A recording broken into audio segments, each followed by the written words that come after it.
Hello horror fans, and welcome to another edition of Silver Screams. Today we are talking about episodes 5 and 6 of Scream, Exposed and Betrayed.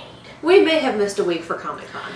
Zero regrets. It wasn't Comic-Con, we were actually traveling. That was a couple weeks ago. We made up for that. We did. We made up for that, but we do want to apologize because we were on travel last week. And by travel, I mean vacation, because it was much, much needed. Vacation was wonderful, and I regret nothing, and obviously I still haven't mentally returned from it. I know. I miss it. Where did it go? Anaheim. But to those of you guys who were asking about it, we actually do really appreciate it. So again, apologies, and I'm going to go ahead and say that there is going to be more travel this month. At some point, I'm going to Japan. We're both going to Austin this weekend for a convention. But that shouldn't interrupt these. Yeah. So, well, me going to Japan definitely will. Yeah. So, and I will not be doing these without her. Apologies in advance. There's going to be another delay. We'll probably have to double up on that one when the time comes. At some point in our lives. Apologies in advance. And again, thank you guys so much for caring about what we have to say on this show, because I wasn't expecting... People watch this show. I wasn't expecting anyone to care. It's pretty great. We love you guys. So yes, very... Oh, cheers. To our viewers. Okay. On with the show. So let's talk about episode 5 and 6. Because Exposed is definitely very much focusing on the aftermath of the sex tape being revealed. Its implications for Emma in the wake of kind of, as Audrey kind of put it, kind of cosmic justice, given that she was very much responsible for Audrey's video being leaked, and now everybody in the school has seen the video of her having sex with Will for the first time. So her having sex for the first time. Period. With Will. Period. And we also got the reason that this video exists. Yeah, part of the big conflict of episode 5 is Brooke struggling to tell Emma the truth, and I actually really appreciated this scene because Brooke was like, "How hot's your coffee?" Which was actually a very funny way, and again, something that Scream characters have always done is use humor to deal with the situation. No, it's regular coffee temperature, so she takes it and moves it out of arm's reach. Then delivers the news. And then delivers the news that actually Nina... It was basically a She's All That thing. Only even worse, because Nina bet Will that he couldn't bang her within a month of them meeting, and then their meet cute was essentially him right after that moment. Yeah, he basically turned around and then invited her to escape. So obviously that relationship is a shambles now because it's built on lies, and it doesn't matter how nice the house is if your foundation's rotten. Yeah, and the fact that he never revealed this in the entire time that they were together. Telling her, and they might have been able to salvage the relationship had he told her, but he didn't. And that's part of what's terrible. Yeah, and this is a very interesting thing that the show is doing, because very much in this episode and in episode 6, they're very much setting up Will to be the nice guy, which is interesting. With or without scary fedora quotes. I'm saying nice guy because at this point everyone is a suspect. They're setting him up to be a good person. They're setting him up to be a guy who made some bad choices, who was ultimately trying to do the right thing, or trying in the wake of those decisions to make things right, as he put it. Yes. And so, you know, at the end, if I wasn't suspicious of everybody, I would feel bad for him, because he did make bad decisions. He's a teenager who understandably didn't tell his girlfriend about the reason why he asked her out in the first place. And you actually feel a lot for Brooke too, because she knew about it and chose not to say anything until now. And again, it's harder as time went on. It became harder and harder to let Emma know once he actually was integrated into their group. And a lot of, even though it wasn't the right thing, you can empathize with that, because I mean, everybody who's been a teenager has definitely gone through that kind of friends. I know things. How much should I actually say? And you can always sit here and go, my God, these are the dumbest decisions on the planet. Well, despite the fact that they're all played by 27-year-olds, they're supposed to be in high school. The characters are in high school, so of course they're going to make incredibly terrible decisions. High schoolers do that. Yeah. Unfortunately, these all seem to have life and death implications. Which isn't usual for terrible high school decisions. Thank God. And again, as we get older, it's harder to relate because we get further and further away from that experience. Well, the actors are our age and we can tell. Yeah. So that's just one of those things that's like, you're like 30? But again, this is a show that's doing its best to appeal to both teenagers and to fans of the franchise. And as a fan of the franchise, as somebody who came into this very, very skeptical, I'm very impressed. It's getting a lot better. Yeah, I am very, and especially because given in these 2 episodes, no one died. Yeah. Even though there was violence at the end of episode 6, and we'll get to that, nobody died in these 2 episodes. We had some very glorious fake-outs. We did. And so another thing going on in these 2 episodes, going back to episode 5 again, is actually the cause. I was like, okay, we have some videos that were exposed, and at one point during Riley's wake, during Riley's memorial, Emma is giving a speech, and she sees essentially herself on her own phone. And what Noah and Audrey start to investigate is that, okay, there's some sort of malware that is acting essentially as, I guess, a security cam kind of type thing. It's basically using various cameras as a way of spying on people. And so they've I have no idea if this actually exists or not. I have no idea either. I'm not going to pretend like I'm that IT savvy because I'm not. Well, this is the same show that's like 700 views. It's viral. And that was the other they're thing. just making up tech stuff with abandon at this point. And I actually do want to address the Facebook comment that we had a couple weeks ago, because we, as old fogies, were like, no one's on Facebook anymore? That's stupid. Apparently, a lot of teenagers aren't on Facebook anymore, so that just shows how out of touch we are. Yeah, because their parents are on Facebook. Yeah, and there's a apparently- lot of teenagers that are like, not so much. Apparently, Facebook is referred to as mom book now.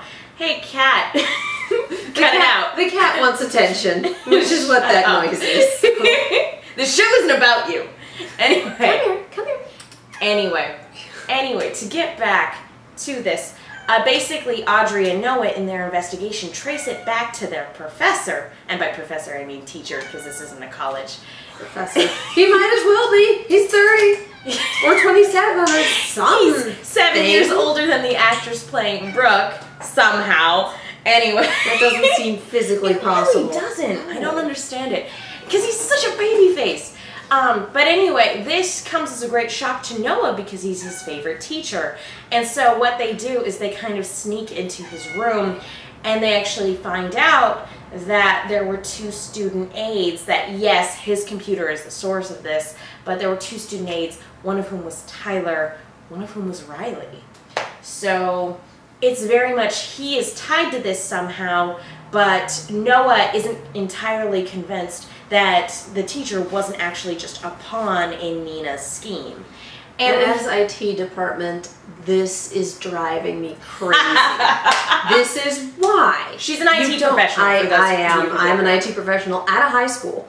This is why you do not allow TA access to teacher laptops. This is why you do not allow any student access to any adult's laptops. And that's why you do not give anybody admin access to a school-appointed laptop. Because you can't install that software without administrative access. You need that. And there are probably ways to get around it, but they are super difficult, and you have to do a lot with a computer that, if you're watching it, you can find it. So it's driving me crazy that this was such a, well, no, it's an understandable oversight, but it's like, are you serious? I can understand student aides, and I can understand student aides needing access to a computer, but you give them access to the teacher's personal computer, well, yeah, there's problems. You're giving high schoolers access to your computer. Well, again, the important thing to keep in mind of from this is, for one, that it's Tyler who is very much involved in whatever it is that Nina had going on, her blackmail scheme. This web of lies. Yeah, and how big is this web of lies? How big is this web? What? And for those of you who don't watch the Sword Art Online abridged show, you should. It's wonderful. Even if you're not a Sword Art Online fan, please do it. Who needs context? It's still wonderful. You will be doing yourself a favor. It is marvelous. Anyway, that is neither here or there. But the other thing is Riley was the other student aide, so it's entirely possible that her murder wasn't random. That her murder was 100% premeditated and intentional. Like, they made it look like it was Emma choosing to save Brooke, quote unquote choosing.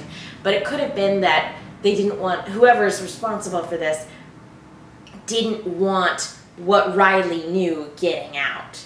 So that is entirely possible. It is possible that Riley knew absolutely nothing and that this is a glorious red herring. That is also very true. If there's one thing that the series is really good at, it's red herrings. Again, and then being like, this is a red herring. They could very, like I said, again, it's so funny going back to the first Scream, how loudly they projected who was really responsible. But you really don't know until you get to the end when everything comes out in the open. Because they're very good at being subtle as well. They're very good at being subtle. The clues are all there, but you gotta know where you're looking. They're very good at being subtle, and they're also very good at casting suspicion on everyone. So every time you watch a Scream movie, everyone's a suspect! Yes. Well done. I'm very proud of you. But yeah, everybody's a suspect, and they're very good at casting suspicion on everybody. And especially Scream 4, the guy who had Billy Loomis written all over him turned out not to be the killer, but very well turned out to be a pawn. And I want to talk about Sheriff's son, who was played by Amadeus Serafini, whose character name I can never remember.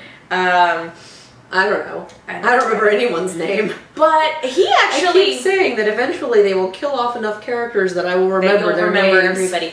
But he, in episode 5, made some very interesting assumptions. Well, no, interesting assumptions, because actually we were watching with our friend Michelle, and she actually exclaimed when he said this, because he said he didn't watch the sex tape. And then said, I like the anticipation, or something. Oh, that's true. And it's like, that was a very presumptuous thing to say. And then at another point, he actually pushes Emma up against lockers. And I will say that I can't, again, that's why I keep saying Billy Loomis. It's flashing red flags. I can't say whether or not they're projecting him to be creepy, or just bad boy awful sexy. Timing. Yeah, I don't know, because your friend just died. Let's get it on. Because when you watch the first movie, Billy does kind of seem like a bad boy, but then when you watch it again, you're like, oh no, he's insane the entire way through. So I'm wondering if this season isn't going to be the same, if you're not watching this looking at him going, oh, he's the bad boy, he's the sexy bad boy, and then you watch it again and you're like, no, he's crazy.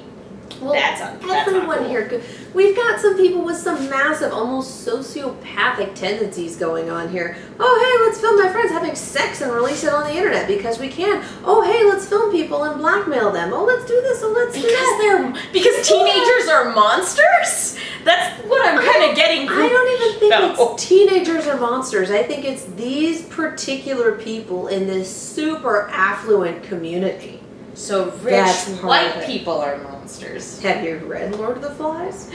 Not in a long time, but yes. Okay, anyway. Lord of the Flies is rich white men. Or rich white boys. Rich white boys. Nonetheless. Fair enough. Desert Island. Anyway, that's neither here nor there. No, anyway, there's context in that they're in other novels. But where that leads both him and Emma at the end of the episode is that because her relationship with Will is done, tanked. She tells him, we're not friends, we're not in a relationship, we are over. We are done. So him and this, and Emma, at the end of this episode, they end up having sex, which, again, I was like, is that really, like, literally out in the open? Is this the best decision? Because you know there's a guy stalking you right now. I'm not sure if this is the best decision. And again, if he is Billy Loomis, they know they're relatively safe because he's stalking her, so she's the main character, so it can't end yet. And this is not the opening scene of everything. So this is the place where it's safe to have sex, to establish that they're not virgins anymore, and therefore can be victims. But we do need to establish that here. We need the romance. If we're looking at the original Scream franchise, and granted, Emma's not a virgin in this scenario, but if we're looking at the original Scream franchise as a point of reference, Billy having sex with Sydney was definitely a point. It was very much proving a point. Oh yeah. Which I will say another thing. One of the things that was in Emma's locker at one point was "just like your mother," which was, of course, probably from our killer. That that misogynistic. Our school lockers so easy to open. I don't know. You just kind of. Like in media, they're super easy to open. You just hit them the right way, or you jigger them with a lockpick or something. I guess in real life, it's like, I can't even open this, and I have the combination. If you're going, again, by TV, because I've never actually seen anybody pick a lock, but if you're going by TV, they have, like, one of those stethoscope things, and they can hear when it clicks. So, when everything falls back into place. So, fair enough. Anyway. Again, neither here nor there. But the other big thing in episode 5, because we really need to move on to episode 6. Yeah, we do. But the other big thing in episode 5 is Jake and Will, their blackmail scheme against the mayor. First of all, I want to just say how cool it was when it wasn't cool that they blackmailed the mayor, but I want to say how cool the shot was when they both walked into frame in costume. You know exactly what you did, show. Just all of that. Really the adored framing it. was great. Because the framing, the shots, the everything for that sequence were wonderful. Yeah, because there's a scene where they've cornered the mayor and they have him meet them in a car. Jake is the guy actually doing the dirty work. They break his nose, and by they I mean Jake, because it's Jake. He's a violent idiot. But at one point, it shows them both in costume, in a mask, and hood, and they both walk into frame, and again, I just adored it because every single Scream, with the exception of Scream 3, has had 2 ghost faces, and I don't count either of these. I mean, I don't rule them out as suspects, but I don't believe either of these guys are ghost face. No? I don't. Because blackmail? Because it would be too obvious. But again, this is why I'm like, I don't want to count them out as suspects, because Billy Loomis was obvious. So I look at them and I think, okay, they are obvious killers, but at the same time, it's like, it's going to be all in the execution. Yeah, and again, follow-up Scream movies was like, here is the obvious person, and then it turned out not to be the obvious person because they know what they're doing. And again, after a shot like that, this series knows, as much as I was skeptical, again, this series knows what it's doing. And again, it was just a beautiful reference, it was a beautiful send-up, but at the same time, it's also a beautiful red herring, potentially. Could be anything at this point. It could be anything. We may not even know at the end of the series, at the end of the season. But yeah, because they may be extending the mystery into another season because... For those of you who didn't hear, it was renewed for season 2 officially last week, and that is great. But at the same time, it's like, oh guys, don't string me along, because what we initially wanted. Heroes should have done. Wrap up the story at the end of the season. Start the next season with a new story and new characters and potential callbacks and potential cameos to the first season, but same premise, same world, start fresh. But that Heroes planned on doing that, and then they tanked it, and then they tanked. But again, that doesn't seem to be what they're doing. They want to extend out this storyline for multiple seasons, which on the one hand, bravo, marvelous. On the other hand, guys. On the other hand, they know what their rules are. It's hard enough to adapt a slasher movie to 10 episodes, to 10 hours. When they're usually 90 minutes tops, maybe 120 if they're lucky or Scream 2 was a little over 2 hours. Or not Scream 2, Scream 4. Anyway. But Scream 4 was also pushing it and definitely felt like you could have ended here and it wouldn't have been the greatest ending, but it was Who possible. are you? Michael fucking Myers?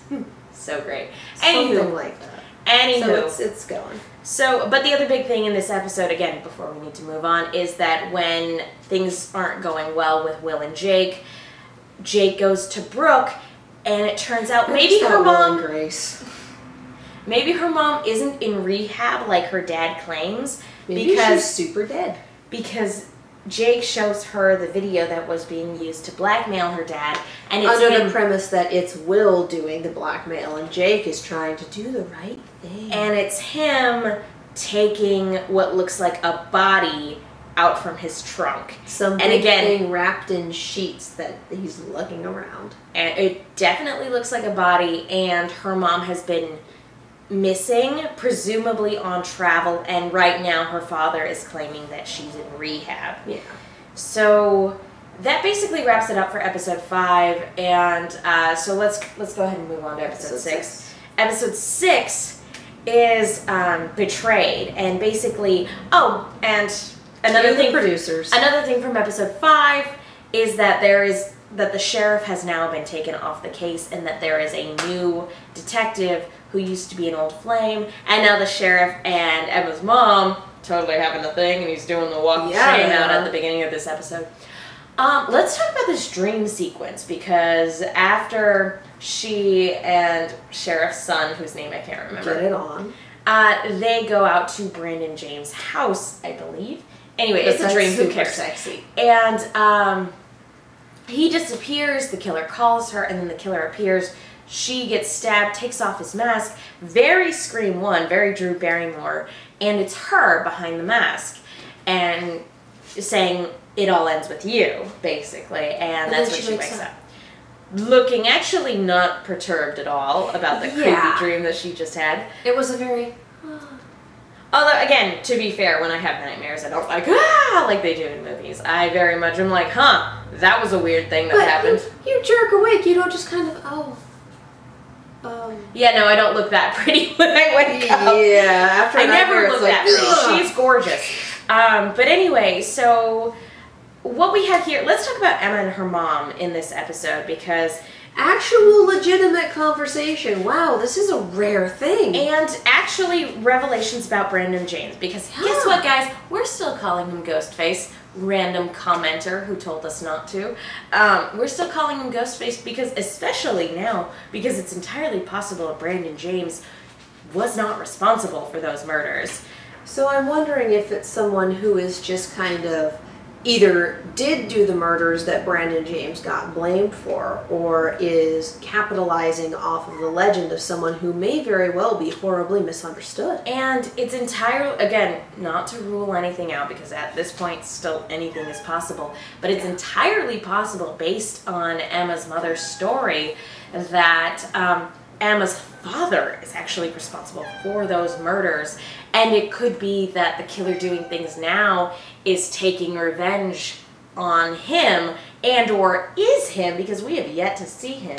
Yeah, his father has... Her father has still been not appearing in this story, so we're kind of waiting to see what goes down there, and I wouldn't be surprised. But again... But then why would he be going after his ex-wife and essentially stalking his daughter?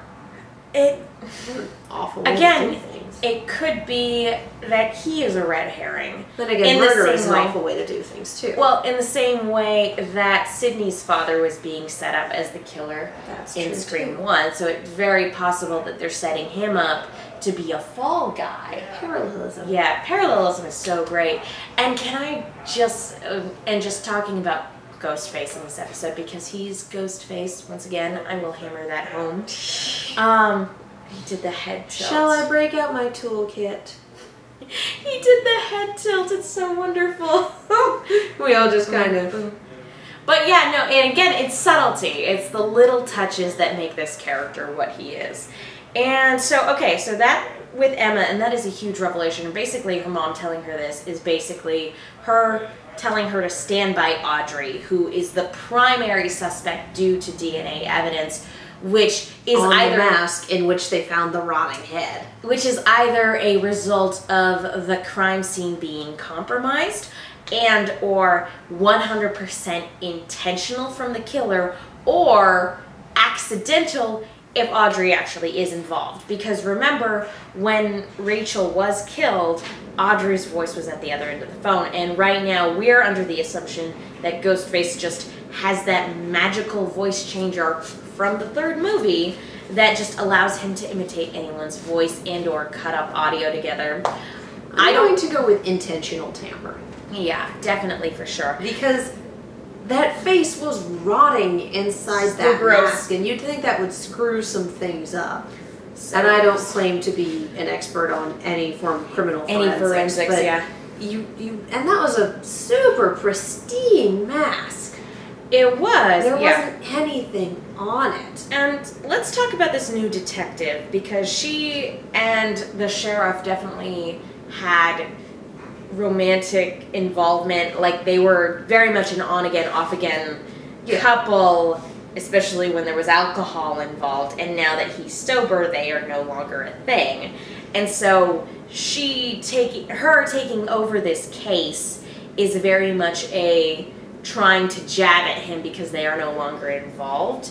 And so she will jab at him in any way possible. To the point where she's compromising her job. She has Audrey pulled out of class and dragged down to the station for questioning. And according to the show, which, again, who knows if this is an actual thing, you cannot interrogate a minor without legal guardian, adult. Without a legal guardian present. That's a real thing. Our producer says that's a real thing. So that's a really good way to get anything that you have on that record inadmissible at best. She watches Criminal Minds. I trust her. I trust her. Watches a lot of cop shows. She watches a lot of cop shows. That's a good way to get everything you got from that session rendered inadmissible in court in best, and to be court-martialed is not the right word. Court-martialed is if you're in the military, but to essentially be tried because demoted for sure, and you broke all sorts the of other law. things. But yeah, even at if best, it's in the course of your job, you're a law figure breaking the law, and there's huge problems there. It just means your perp walks free. At worst, it means the hammer comes down on you, and it comes down hard. Which it should, because she dragged a high schooler out of school and then interrogated her. Into her petty squabble with her ex. And then interrogated her alone, and it was very much using her position to abuse this. And there's protocols to be followed for a reason. And on the one hand, I totally understand having what seems like substantial evidence and wanting to go after what looks like the perpetrator. But on the other hand, if you think you have it in the hole, then you want to make sure that all your I's are dotted and your T's are crossed perfectly so you don't lose it. Exactly.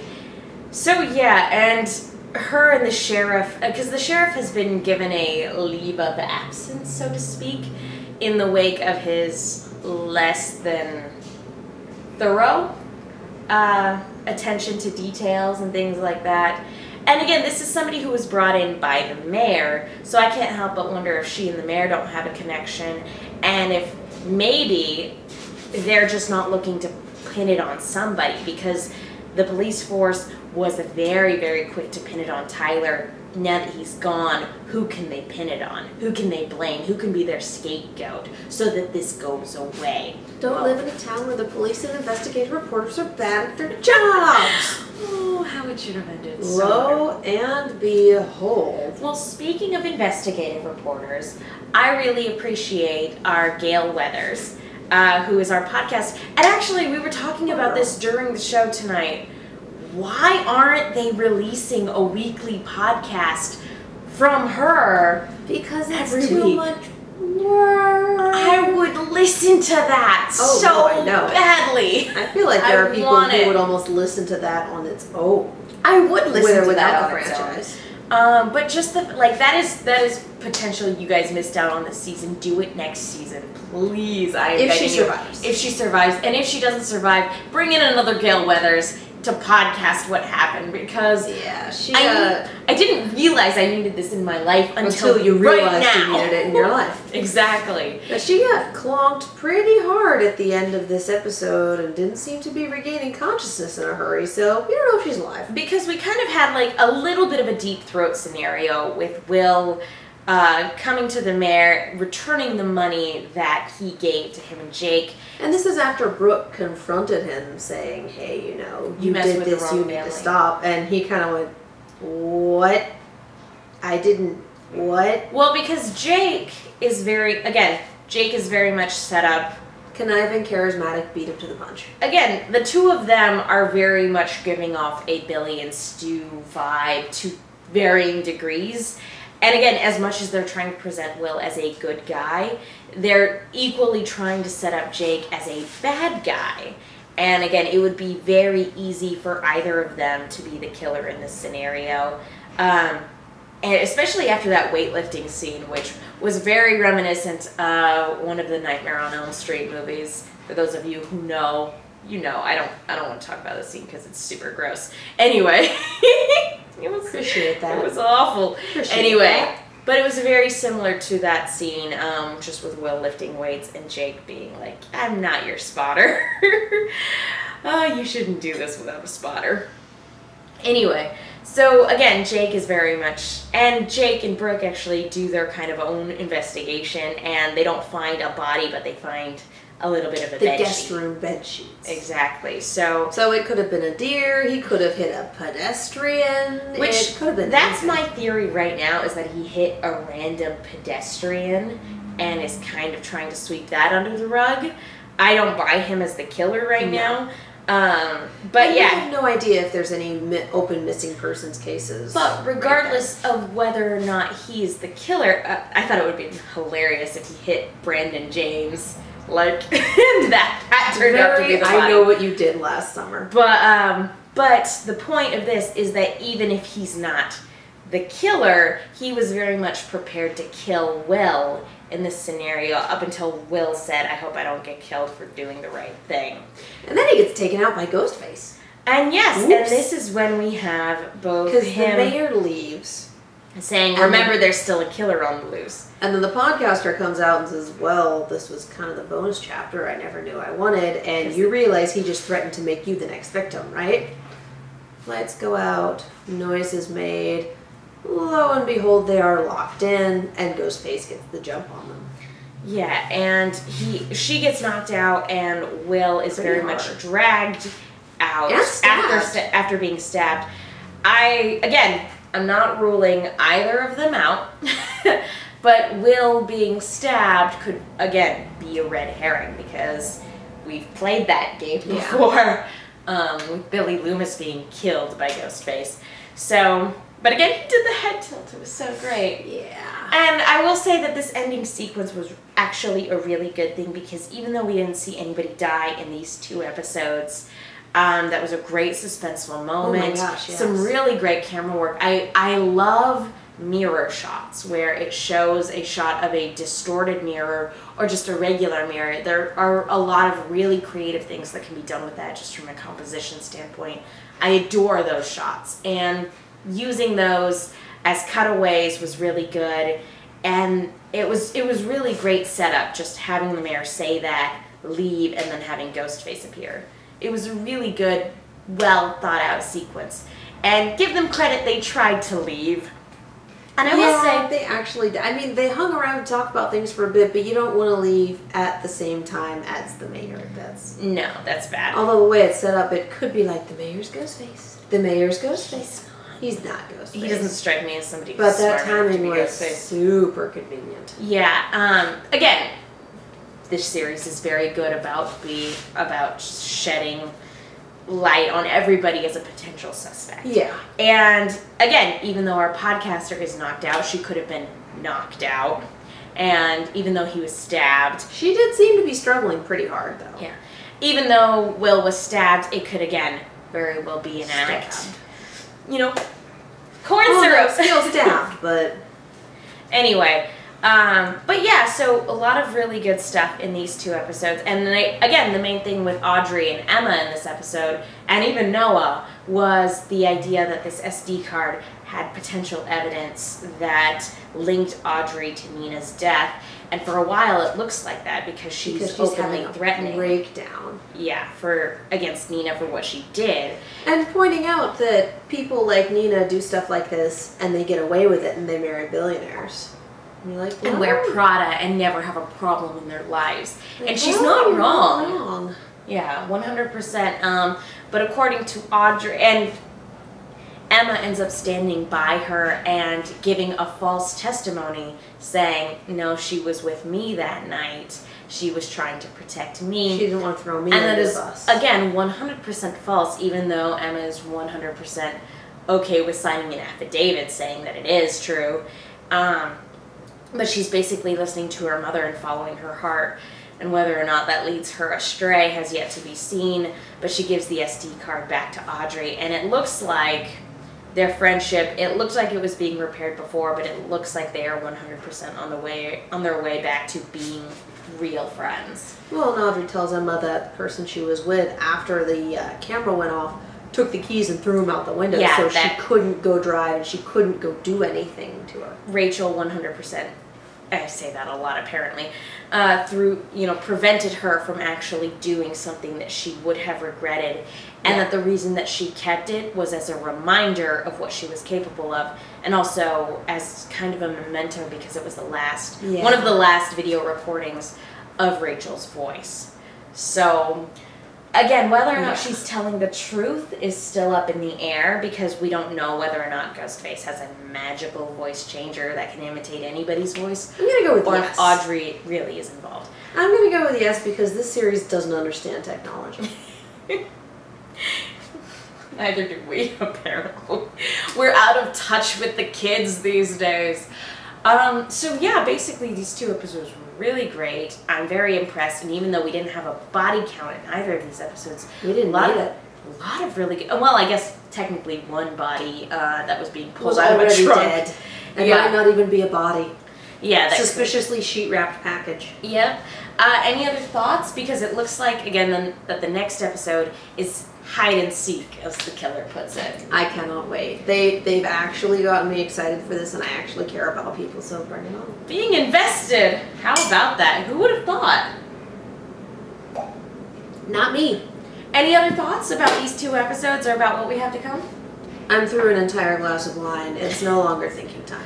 I know. And also it's late. So anyway, thank you guys so much for tuning in. Again, hopefully we'll be back next week, but we may very well be wiped out. We've got an event coming up this weekend. We do. RTX. And we're actually going to be on a panel, for those of you who are going to be at the event, we're going to be on a panel for the Ruby AfterBuzz TV after show. So we'll see you in Austin. 1 o'clock on Saturday, for those of you who are going to be there.